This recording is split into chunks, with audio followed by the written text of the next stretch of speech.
Le royaume de Dieu, la nouvelle société, existe, mais n'est pas achevée. C'est une histoire qui se développe. Le royaume des cieux est semblable à du levain qu'une femme a pris et enfui dans 3 mesures de farine, si bien que toute la masse lève. Ou encore, le royaume de Dieu est semblable à un grain de moutarde qu'un homme a pris et jeté dans son champ. Il pousse, devient un arbre et les oiseaux du ciel viennent faire leur nid dans ses branches.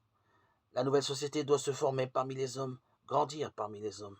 C'est pourquoi, lorsque ses compagnons lui demandent Apprends-nous à prier, et lorsqu'il leur enseigne le Notre Père en 2 versions très légèrement différentes dans Matthieu et dans Luc, les seuls évangélistes à l'évoquer, il leur fait demander à Dieu, ô Père, que ton règne vienne. Il a commencé le travail, inauguré le temps du salut, mais les hommes doivent poursuivre avec lui la construction du royaume.